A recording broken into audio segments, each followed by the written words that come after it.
Chapter number 13 magnetic effects of electric current. Topic number 13.4 electric motor, वो हमारा syllabus में से कैंसल। ठीक है, नाउ टॉपिक 13.5 इलेक्ट्रोमैग्नेटिक इंडक्शन।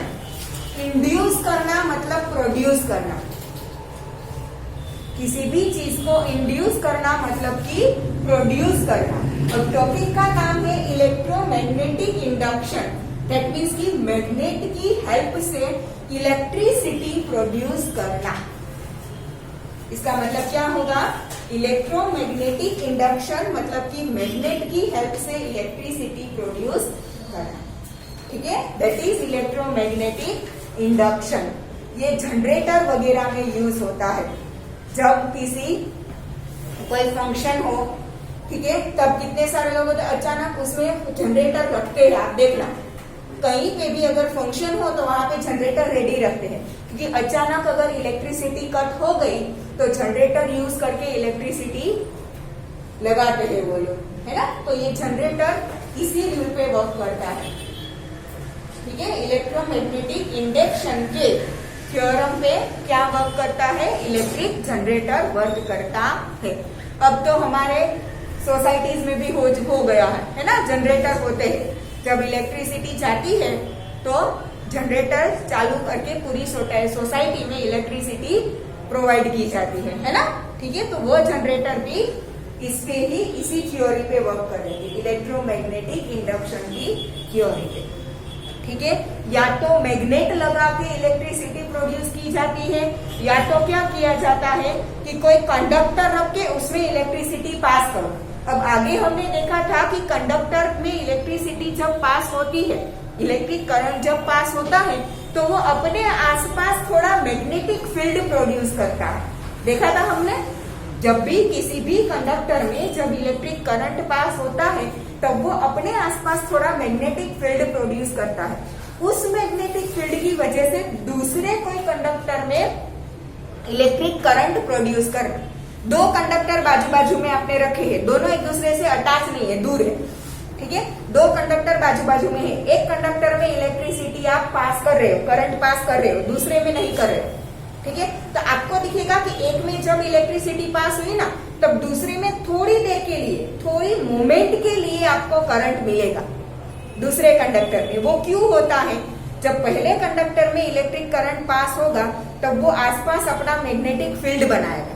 किसी भी कंडक्टर में जब इलेक्ट्रिसिटी पास होती है तभी मैग्नेटिक फील्ड मिलता है, अदरवाइज नहीं मिलता। ठीक है, जब मैंने इसमें इलेक्ट्रिक करंट पास ऑन किया, इसने अपने आसपास मैग्नेटिक फील्ड बनाया होगा। वो मैग्नेटिक फील्ड बाजू में रखे हुए कंडक्टर को मिला।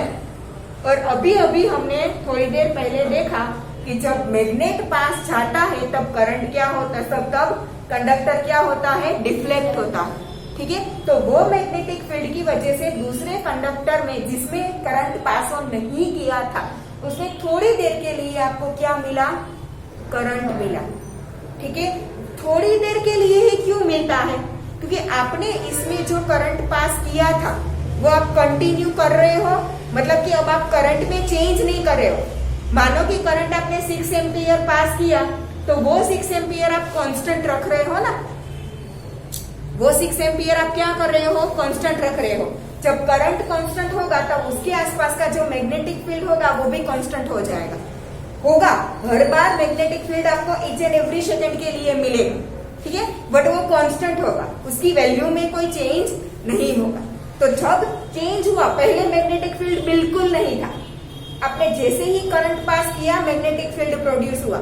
उसकी इफेक्ट की वजह से दूसरे कंडक्टर में स्पार्क हुआ और वो क्या हुआ? उसने इलेक्ट्रिक करंट अपने में से पास होने दिया। अब ये मैग्नेटिक फील्ड कांस्टेंट हो गया, फिर उसमें कोई चेंज नहीं हो रहा है, इसी वजह से इसमें से भी करंट पास नहीं होगा। तो वो मोमेंट के लिए मिलता है, जिसे बोलते हैं मोमेंटम इलेक्ट्रिक करंट प्रोडक्शन। ठीक है, एक मोमेंट के लिए होगा। पर अगर आप इसमें से जो करंट फ्लो हो रहा है एक कंडक्टर में से, वो आप चेंज करते जाओ, करंट जो फ्लो हो रहा है उसे कंटिन्यू चेंज करते जाओ, तो उसके हिसाब से मैग्नेटिक फील्ड भी चेंज होगा। ठीक है, क्योंकि हर एक करंट के लिए हमें सेम मैग्नेटिक फील्ड नहीं मिलता। जितना मैग्नेटिक फील्ड 2 एम्पियर करंट के लिए है उतना ही 4 एम्पियर के लिए, उतना ही 5 एम्पियर के लिए, उतना ही 10 एम्पियर के लिए ऐसा नहीं है। ठीक है, करंट चेंज होगा तो उसके आसपास का मैग्नेटिक फील्ड भी चेंज होगा। ठीक है, तो अगर आप फर्स्ट कंडक्टर में कंटिन्यू करंट चेंज कर रहे हो तो उसके आसपास का मैग्नेटिक फील्ड भी चेंज होगा, तो दूसरे कंडक्टर में आपको अलग अलग करंट पास होता हुआ दिखेगा, क्योंकि मैग्नेटिक फील्ड में कंटिन्यूअसली चेंज हो रहा है, इसलिए। आया समझ में? ठीक है, अगर मैग्नेटिक फील्ड कांस्टेंट हो जाए तो फिर उसमें से करंट फ्लो नहीं होगा। इसीलिए आपने देखा होगा कि जनरेटर में अंदर एक लंबा सा रोड जैसा होता है, वो मैग्नेट का होता है, वो कंटिन्यूअसली घूमता है। ठीक है, उसे कंटिन्यूअसली क्या किया जाता है, घुमाया जाता है, ताकि मैग्नेटिक फील्ड चेंज हो सके। एक बाजू नॉर्थ एक बाजू साउथ था, अब चेंज कर दो, ऊपर साउथ नीचे नॉर्थ आ गया, तो मैग्नेटिक फील्ड की डायरेक्शन चेंज हो गई। कंटिन्यूअसली मैग्नेटिक फील्ड को चेंज किया जाता है, इसकी वजह से इलेक्ट्रिसिटी कंटिन्यू मिल सके। ठीक है, अगर मैग्नेटिक फील्ड को चेंज डायरेक्शन नहीं करोगे तो इलेक्ट्रिसिटी मोमेंट के लिए ही प्रोड्यूस होगी, कंटिन्यू प्रोड्यूस नहीं होगी। तो ये कंटिन्यू इलेक्ट्रिक करंट प्रोड्यूस करने के लिए मैग्नेटिक फील्ड को कंटिन्यूअसली डायरेक्शन या तो उसके मैग्नीट्यूड में चेंज किया जाता है, मैग्नीट्यूड मतलब उसकी वैल्यू, ठीक है, या तो उसके मैग्नीट्यूड में या तो उसके डायरेक्शन में कंटिन्यू चेंज किया जाता है। क्लियर? ठीक है, अब बुक में से अच्छे से समझ ले। ठीक है, electromagnetic induction. Now, we have studied that when a current carrying conductor is placed in a magnetic field such that the direction of current is perpendicular to the magnetic field, it experiences a force. देखा था हमने आगे के lecture में। ठीक है, अगर किसी करंट कैरिंग कंडक्टर को मैग्नेटिक फील्ड में रखा जाए और अगर करंट और मैग्नेटिक फील्ड दोनों एक दूसरे से परपेंडिकुलर हो तो वहां पे क्या होता है, फोर्स क्रिएट होता है। ठीक है, फ्लेमिंग लेफ्ट हैंड रूल की मदद से हमने देखा था वो फोर्स की डायरेक्शन क्या होती है। ठीक है, now this force causes the conductor to move, जिसकी वजह से कंडक्टर मोशन में आता है, डिफ्लेक्ट होता है। Now let us imagine a situation in which a conductor is moving inside a magnetic field or a magnetic field is changing around a fixed conductor. अब हमें एक ऐसी कंडीशन सोचनी है कि जिसमें कंडक्टर हमारा फिक्स्ड हो, कंडक्टर क्या हो, फिक्स्ड हो, मैग्नेटिक फील्ड आसपास से चेंज हो रहा है, थोड़ी देर के लिए मैग्नेट नजदीक ले जाओ, थोड़ा दूर ले जाओ, तो कंटिन्यूअसली मैग्नेटिक फील्ड चेंज होगा, यस और नो? ठीक है, क्योंकि हमें पता है कि मैग्नेट के नजदीक के एरिया में मैग्नेटिक फील्ड स्ट्रॉन्ग होगा, जैसे ही आप दूर जाते जाओगे वो मैग्नेटिक फील्ड थोड़ा क्या होता जाएगा, वीक होता जाएगा। ठीक है, तो ये करंट कैरिंग जो कंडक्टर था उसे आप फिक्स रखो, मैग्नेटिक फील्ड को चेंज किए जाओ, या तो मैग्नेटिक फील्ड को फिक्स रखो, कंडक्टर को चेंज किया जाए। मतलब क्या हुआ, इसे फिक्स रखा मैंने मैग्नेट को, कंडक्टर को मूव कर रही है। ठीक है, high magnetic field to low magnetic field, या तो इसे फिक्स रखो, high magnetic field to low magnetic field, दोनों कंडीशन में हुई तो एक ही बात। ठीक है, तो दोनों में से कोई एक चीज को मूविंग रखो, एक चीज को फिक्स्ड रखो। ठीक है, अगर करंट कंडक्टर फिक्स्ड है देन मैग्नेट को मूव करो, और अगर मैग्नेट फिक्स है तो कंडक्टर को मूव करो। क्लियर? ठीक है, now what will happen, this was first studied by English physicist Michael Faraday. ठीक है, ये एक्सपेरिमेंट सबसे पहले किसने किया था, Michael Faraday in 1831. Faraday made an important breakthrough by discovering how a moving magnet can be used to generate electric currents. ठीक है, मूविंग मैग्नेट की मदद से इलेक्ट्रिक करंट कैसे प्रोड्यूस हो सकता है। ठीक है, to observe this effect let us perform the following activity. एक नीचे एक्टिविटी दी है, अभी मैंने बोला था ना कि दो कंडक्टर रखो, एक में इलेक्ट्रिसिटी पास करो, ठीक है, वो बाद में आएगा। हाँ, पहले ये वाली एक्टिविटी है, क्या किया है, एक कॉइल ली है। कॉइल मतलब कि कॉइल क्या होता है पता है आपको, कॉपर का जो वायर होता है ना, उसके बहुत सारे राउंड राउंड बना दो, दैट इज कॉइल, ठीक है। अब वायर है तो वायर के दो एंड होंगे, दोनों एंड को क्या करोगे, गैल्वेनोमीटर से कनेक्ट कर दोगे। अब गैल्वेनोमीटर क्या है, हमने चैप्टर 12 में इलेक्ट्रिसिटी में देखा था कि एमीटर की मदद से हम कितना करंट फ्लो हो रहा है वो मेजर कर सकते हैं ना। एमीटर में जितना आपको रीडिंग मिलेगा उतने एम्पियर वहां पे करंट पास हो रहा होगा। फिर वोल्ट मीटर में हमने देखा था कि वोल्ट मीटर की मदद से हम पोटेंशियल डिफरेंस कितना है वो देख सकते हैं। पोटेंशियल डिफरेंस का यूनिट क्या है, वोल्ट, तो उसकी मदद से उसे जो मेजर करता है उस इंस्ट्रूमेंट का नाम वोल्ट मीटर। गैल्वेनोमीटर क्या है, गैल्वेनोमीटर है वो कहीं से इलेक्ट्रिक करंट पास हो रहा है या नहीं वो देखने के लिए गैल्वेनोमीटर यूज होता है। कितना करंट फ्लो हो रहा है वो एमीटर की मदद से लिया जाएगा।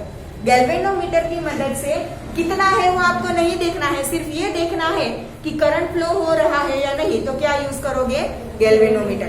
जब कुछ भी करंट पास नहीं होगा तब गैल्वेनोमीटर की जो अंदर सुई नीडल होती है वो बीच में जीरो के ऊपर होगी, ठीक है। अगर करंट इस डायरेक्शन में फ्लो हो रहा है तो गैल्वेनोमीटर की नीडल इस तरफ में जाएगी। अगर करंट इस डायरेक्शन में फ्लो हो रहा है तो गैल्वेनोमीटर की नीडल इस डायरेक्शन में जाएगी। क्लियर, ठीक है। जीरो पे होगा दैट मीन्स कि कुछ भी करंट फ्लो नहीं हो रहा है। अगर नीडल डिफ्लेक्ट होती है दैट मीन्स कि वहां से कुछ ना कुछ करंट तो फ्लो हो रहा है। क्लियर ना। तो ऐसे ही एक कॉइल ली है, उसके दो एंड को गैल्वेनोमीटर से जोड़ दिया है। गैल्वेनोमीटर में दो पॉइंट्स होंगे, ठीक है। वायर के दोनों एंड को एक एक पॉइंट पे ज्वाइन करना, ठीक है।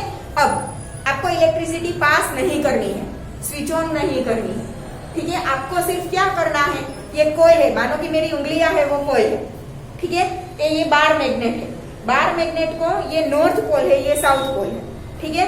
नॉर्थ पोल को नजदीक लाई तो यहाँ पे मानो कि गैल्वेनोमीटर ज्वाइन हो तो गैल्वेनोमीटर में डिफ्लेक्शन मिलेगा, ठीक है। अब दूर ले जाओ तो दूसरी डायरेक्शन में डिफ्लेक्शन मिलेगा। नजदीक आई में मैग्नेट को जब मैं नजदीक लाई तब जिस डायरेक्शन में गया था दूर जाने से उसकी ऑपोजिट डायरेक्शन में मिलेगा, क्योंकि मैग्नेटिक फील्ड में आप इस डायरेक्शन में करंट को ला रहे हो, मैग्नेटिक फील्ड को इस डायरेक्शन में ला रहे हो, अब इस डायरेक्शन में ऑपोजिट डायरेक्शन कर रहे हो ना, ठीक है। तो करंट की डायरेक्शन भी क्या होगी, ऑपोजिट होगी, क्लियर। अब नॉर्थ साउथ की वजह से अब साउथ नॉर्थ रखो। पहले नॉर्थ पोल को आप नजदीक लाए थे, अब साउथ पोल को नजदीक लाओ, तो पहले जो कंडीशन हुई थी उससे एग्जैक्ट ऑपोजिट मिलेगा। आया समझ में, ठीक है। जिस डायरेक्शन में आप नॉर्थ पोल को लाए थे और जिस डायरेक्शन में आपको करंट मिला था उससे ऑपोजिट आप नॉर्थ को दूर ले जाओगे तो मिलेगा, ठीक है। अब नॉर्थ की जगह पे साउथ को नजदीक लेके आओ तो उसके ऑपोजिट डायरेक्शन में करंट मिलेगा, साउथ को दूर लेके जाओ तो भी उससे ऑपोजिट डायरेक्शन में करंट मिलेगा, ठीक है। तो करंट है वो मैग्नेटिक फील्ड पे डिपेंड करता है, ठीक है। नॉर्थ साउथ चेंज होगा तो करंट की डायरेक्शन भी क्या होगी, चेंज होगी, क्लियर, ठीक है। Now you can also check that if you had moved south pole of the magnet towards the end B of the coil, the deflections in the galvanometer would just be opposite to the previous case. यहाँ पे ऊपर लिखा है कि north pole को लेके आओ, ठीक है। तो जिस डायरेक्शन में आपको गैल्वेनोमीटर में डिफ्लेक्शन मिला, अगर नॉर्थ की जगह पे हम साउथ लाएंगे तो उसके ऑपोजिट डायरेक्शन में डिफ्लेक्शन मिलेगा, क्लियर, ठीक है। When the coil and the magnet are both stationary, there is no deflection. ठीक है, ये coil है, मैग्नेट जब इसके नजदीक आ रहा होगा तब उसमें डिफ्लेक्शन मिलेगा। बट अब अगर मैग्नेट में यहाँ पे स्टेशनरी कर दूं तो फिर से गैल्वेनोमीटर जीरो पे आ जाएगा, ठीक है। जब दोनों स्टेशनरी होते हैं तब गैल्वेनोमीटर कोई भी करंट शो नहीं करता, ठीक है। जैसे ही मैं मैग्नेट को हिलाऊंगी फिर से उसमें करंट का डिफ्लेक्शन मुझे देखने को मिलेगा, ठीक है। तो अगर दोनों में से कोई एक मूवमेंट करता है तो ही करंट प्रोड्यूस होगा, अगर दोनों स्टेशनरी है तो करंट प्रोड्यूस नहीं होगा, ठीक है। इट इज दस clear from this activity that motion of a magnet with respect to the coil produces an induced potential difference which sets up an induced electric current in the circuit. या magnet जो motion करता है उसकी वजह से कोयल में एक potential difference produce होगा जिसकी वजह से कोयल में से करंट पास होगा. ठीक है, हमने चैप्टर 12 में पढ़ा था कि इलेक्ट्रिक करंट कब पास होता है, जब कोई पोटेंशियल डिफरेंस क्रिएट होता है तब. देखा था हमने पोटेंशियल डिफरेंस क्या था, किसी भी कंडक्टर के दो एंड के बीच में डिफरेंस मिलता है उसे हम क्या बोलते हैं, पोटेंशियल डिफरेंस बोलते हैं. और उसी पोटेंशियल डिफरेंस की वजह से करंट फ्लो होता है. ठीक है, तो कोयल के पास जब हम मैग्नेट को मूव करेंगे तो उसकी मैग्नेटिक फील्ड की वजह से कंडक्टर में पोटेंशियल डिफरेंस क्रिएट होगा and because of that potential difference coil में से करंट पास होगा. क्लियर? ठीक है. Now let us now perform a variation of activity in which the moving magnet is replaced by a current carrying coil and the current in the coil can be varied. ठीक है, हमने आगे की activity में क्या देखा था, एक कॉइल ली थी और एक मैग्नेट लिया था. मैग्नेट को हमने मूव किया था. ठीक है, अब मैग्नेट की जगह पे हमें कोई दूसरी कॉइल लेनी है. एक कॉइल और एक मैग्नेट लिया था, उसकी जगह पे हम दो कॉइल ले रहे हैं. ठीक है, मैग्नेट के पास अपना ऑलरेडी मैग्नेटिक फील्ड था, बट कॉइल में कब मैग्नेटिक फील्ड प्रोड्यूस होगा, जब उसमें से करंट पास होगा तब. ठीक है, तो अगर कॉइल में से अगर हम इलेक्ट्रिक करंट पास ऑन कर देंगे तो वो मैग्नेट के जैसा ही बिहेव करेगा क्योंकि वो अपने आसपास अपना मैग्नेटिक फील्ड बनाएगा. ठीक है, आया समझ में? ठीक है, तो यहाँ पे एक्टिविटी में दो कॉइल ली है, कॉइल 1 एंड कॉइल 2. कॉइल 1 है उसमें ज्यादा टर्न्स है और कॉइल 2 में टर्न्स क्या है, कम है. एक्टिविटी में लिखा है कि से 150. ठीक है, कॉइल 1 में जो वायर के टर्न्स है मानो कि वो 100 टर्न्स है और कॉइल 2 में जो टर्न्स है वो कितने हैं, 50 टर्न्स है. ठीक है, अब कॉइल 1 को एक बैटरी और एक स्विच के साथ कनेक्ट करना है जबकि कॉइल 2 को हमें सिर्फ गैल्वेनोमीटर से कनेक्ट करना है. दोनों कॉइल एक दूसरे को टच नहीं होनी चाहिए. ठीक है, अब जब हम स्विच ऑन करके कॉइल 1 में इलेक्ट्रिक करंट पास करेंगे, बैटरी से कनेक्टेड है तो स्विच ऑन करोगे तो बैटरी की मदद से करंट फ्लो होगा. ठीक है, जब हम स्विच ऑन करके कॉइल 1 में इलेक्ट्रिक करंट पास करेंगे ना तब हमें दिखेगा कि कॉइल 2 के साथ जो गैल्वेनोमीटर था ना उसकी नीडल में थोड़ा डिफ्लेक्शन हो रहा है. ऐसा क्यों होगा पता है? देखो, हमने कॉइल 1 और 2 को एक दूसरे के साथ कनेक्ट तो किया नहीं था, तो फिर कॉइल कॉइल 2 के जनरेटर में हम गैल्वेनोमीटर में हमने डिफ्लेक्शन क्यों दिखा? बिकॉज हमने दोनों को नजदीक रखा था, भले ही एक दूसरे से टच ना किया हो बट एक दूसरे से नजदीक रखा है. जब कॉइल 1 में करंट फ्लो होगा तब वो अपने आसपास अपना मैग्नेटिक फील्ड बनाएगा. वो मैग्नेटिक फील्ड की इफेक्ट किसे मिलेगी, कॉइल 2 को. उसकी वजह से उसमें क्या होगा, करंट क्रिएट होगा. क्लियर? ठीक है, और उसके साथ कनेक्टेड गैल्वेनोमीटर में हमने डिफ्लेक्शन मिलेगा. क्लियर? ठीक है. Now in this activity we observe that as soon as the current in coil 1 reaches either a steady value or 0, the galvanometer in coil 2 shows no deflection. ठीक है, अगर हम coil 1 में करंट चेंज करते जाए तो coil 2 के galvanometer में हमें कंटिन्यू डिफ्लेक्शन मिलेगा. बट अगर कॉइल 1 का करंट है वो स्टेडी हो, मतलब कि सेम करंट आप कंटिन्यू फ्लो कर रहे हो, या तो स्विच ऑफ कर दो, करंट 0 कर दो, तब कोई डिफ्लेक्शन नहीं मिलेगा. मतलब कि करंट 0 हो या तो करंट स्टेडी हो तब कोई डिफ्लेक्शन नहीं मिलता है. जब करंट चेंज होगा तभी गैल्वेनोमीटर में क्या मिलेगा, डिफ्लेक्शन मिलेगा. क्लियर? ठीक है. Now from this observation we conclude that a potential difference is induced in the coil 2 whenever the electric current through the coil 1 is changing or starting or stopping. ठीक है, जब coil 1 में electric current change होता है या तो start या तो स्टॉप होता है तब हमें coil 2 के गैल्वेनोमीटर में डिफ्लेक्शन मिलता है, अदरवाइज नहीं. या coil 1 is called the primary coil and coil 2 is called the secondary coil. जिस कॉइल में से करंट फ्लो होता है वो प्राइमरी होगा और जिसमें करंट इंड्यूस होता है वो होगा सेकेंडरी। क्लियर? ठीक है। As the current in the first coil changes the magnetic field associated with it also changes. Current जब चेंज होगा तो उसके साथ साथ उसके आसपास का मैग्नेटिक फील्ड भी चेंज होगा। Hence the change in magnetic field lines associated with the secondary coil is the cause of induced electric current in it.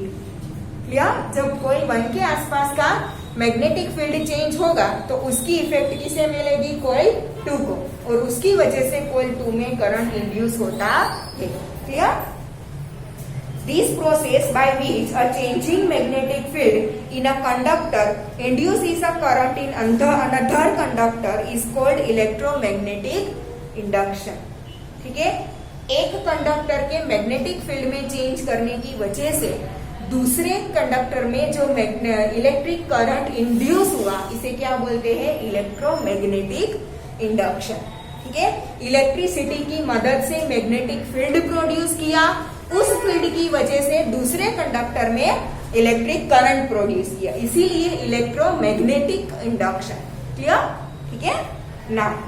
In practice we can induce current in a coil either by moving it in a magnetic field और by changing the magnetic field around it.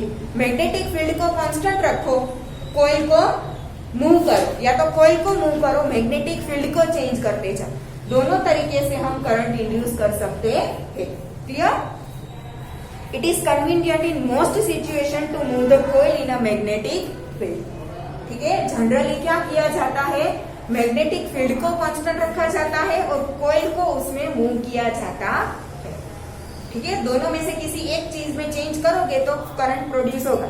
Generally magnetic field को constant रखा जाता है, coil को उसके आसपास move किया जाता है। क्लियर?